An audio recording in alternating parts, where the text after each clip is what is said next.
Hello, everybody. My name is Jokel, and welcome back to Percy Jackson and the Lightning Thief by Rick Riordan. And today we're doing Chapter 2.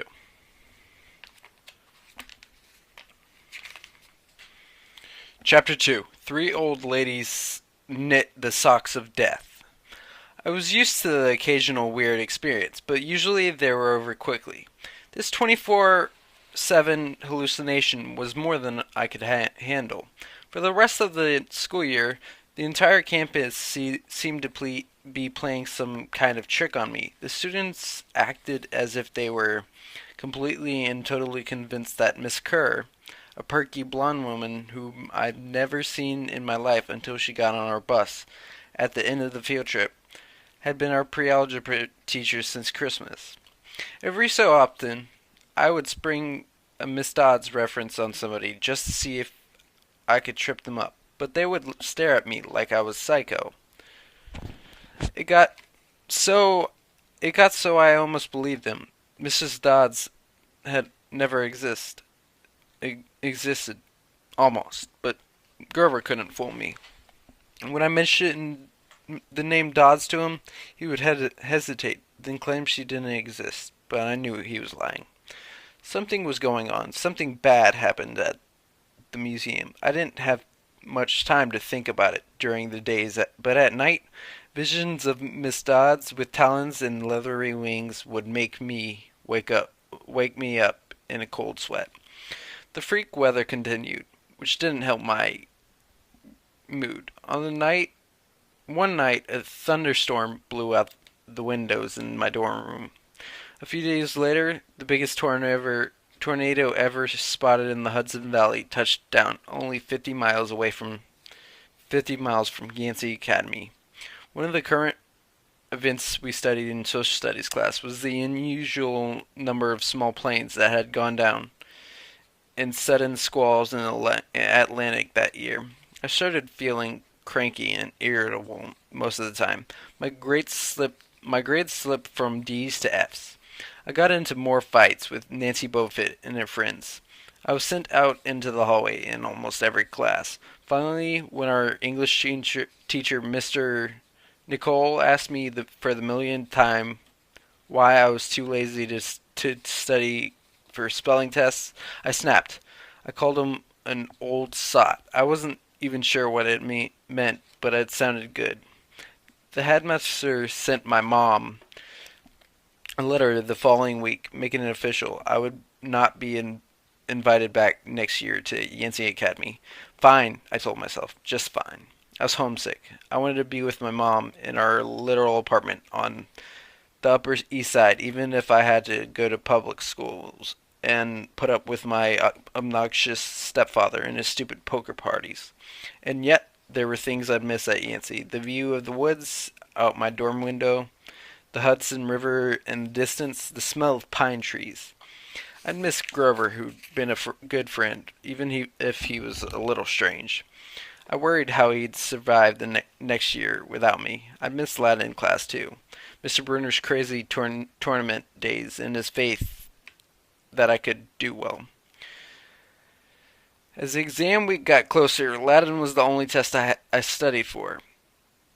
I hadn't forgotten what Mr. Bruner had told me about this subject being life and death for me. I wasn't sure why, but I'd started to believe him.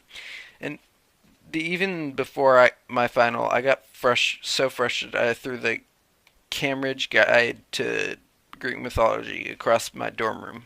Words had started swimming off the page and circling my head, the letters doing 180s as if they were riding skateboards.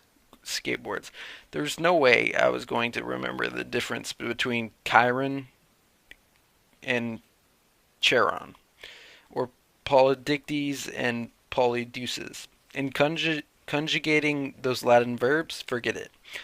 I paced the room, feeling like ants were crawling around inside my shirt. I remember Mr. Bruner's serious expression, his thousand-year-old eyes. I'll accept only the best from you, Percy Jackson. I took a deep breath. I picked up the mythology book. I never asked a teacher for help before, but maybe if I talked to Mr. Burner, he could give me some pointers. At least I could apologize for the big fat F I was about to score on his exam. I didn't want to leave Yancey Academy with him thinking I hadn't tried. I walked downstairs to the faculty offices. Most of them were dark and empty, but Mr. Bruner's door was ajar. Light from his window stretching across the hallway floor. I was 3 steps from the door handle when I heard voices inside the office. Mr. Bruner asked a question, a voice that was definitely Grover's said. Worried about Percy, sir. I froze. I'm not usually an eavesdropper, but I dare you to try not listening if you hear your best friend talking about you to an adult. I inched closer. Alone this summer, Grover was saying. I mean, a kindly one in the school. Now that we know for sure, and we know they know too, we would only make matters worse by rushing him, Mr. Bruner said. We need this. We need the boy to mature more, but he may not have time. The summer solstice deadline will have to be resolved without him, Grover. Let him enjoy his ignorance while he still can.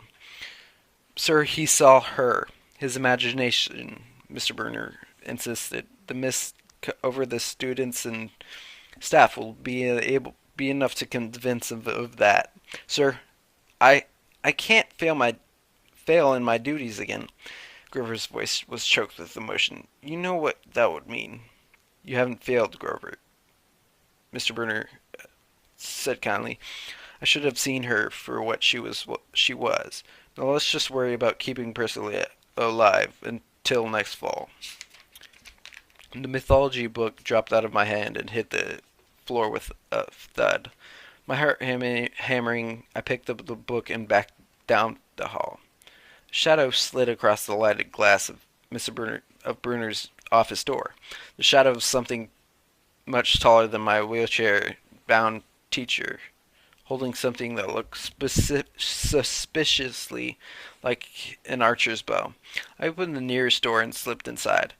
A few seconds later, I heard a slow clop, clop, clop, like muffled wood blocks, then a sound like an animal snuffling right outside my door. A large dark shape paused in front of the glass, then moved on. A bead of sweat trickled down my neck. Somewhere in the hallway, Mr. Bruner spoke. Nothing, he murmured. My nerves haven't been right since the summer solstice. Mine neither, Grover said, but I could have sworn. Go back to the dorm, Mr. Bruner told him. You've got a long day of exams tomorrow. Don't remind me. The lights went out in Mr. Bruner's office. I waited in the dark for what seemed like forever. Finally, I slipped out into the hallway and made my way back up to the dorm. Grover was lying on his bed, studying his Latin exam notes like he'd been there all night. Hey, he said, blurry-eyed. You going to be ready for this test? I didn't answer. You look awful, he frowned. Is everything okay? Just tired. I turned so he couldn't read my expression and started getting ready for bed. I didn't understand what I'd heard downstairs. I wanted to believe I'd imagined the whole thing. But one thing was clear. Miss Grover and Mr. Bruner were talking about me behind my back. They thought I was in some kind of danger. The next afternoon, as I was leaving the 3-hour Latin exam, my eyes swimming with all the Greek and Roman names I'd misspelled, Mr. Bruner called me back inside. For a moment, I was worried he'd found out about my eavesdropping the night before, but that didn't seem to be the problem. Percy, he said, don't be discouraged about leaving Yancey. It's for the best. His tone was kind, but the words still embarrassed me. Even though he's speaking quietly, the other kids finishing the test could hear. Nancy Bovitz smirked at me and made a sarcastic little kissing motions with her lips. I mumbled, okay, sir. I mean, Mr. Bruner wheeled his chair back and forth like he wasn't sure what to say. This isn't the right place for you. It was only a matter of time. My eyes stung. Here was my favorite teacher in front of the in front of the class, telling me I couldn't handle it. After